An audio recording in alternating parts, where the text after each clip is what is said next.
जवळजवळ 10, 12, 15 वर्ष घराघरामध्ये वाजत होतं असं वृत्तदर्शन गीत आणि त्याबरोबरच त्याची बातमीची एक झलक आज आपण इथं बघणार आहोत. आणि हे सगळं केलं आहे सचिन जगताप यांनी, की जे आपल्याकडे एडिटर म्हणून काम करत होते आणि आज एडिटिंग क्षेत्रामध्ये त्यांचं नाव खूप मोठं आहे. तर आता आपण ऐकूया वृत्तदर्शन गीत.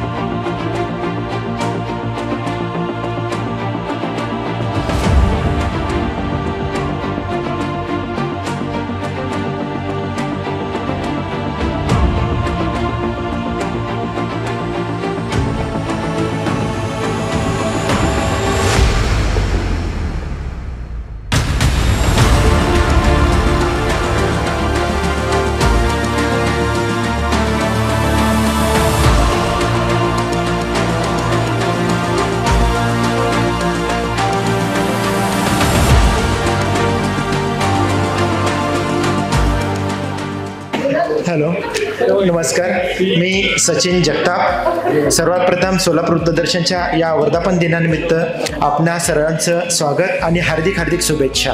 मी सोलापूर वृत्तदर्शनमध्ये 2000 ते 2004 साली त्यावेळेस मी जॉब केलेला होता.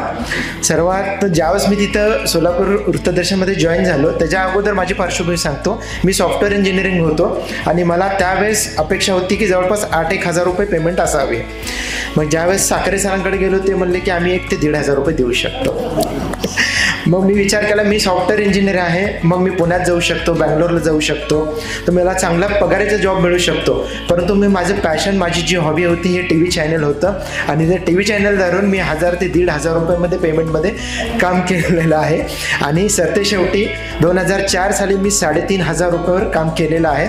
तिथून मग मी नंतर पुणे, मुंबई असा प्रवास करत पुन्हा सोलापुरात आलो आहे आणि स्वतःचा मोशन फिल्म स्टुडिओ नावाचा स्टुडिओ केलेला आहे.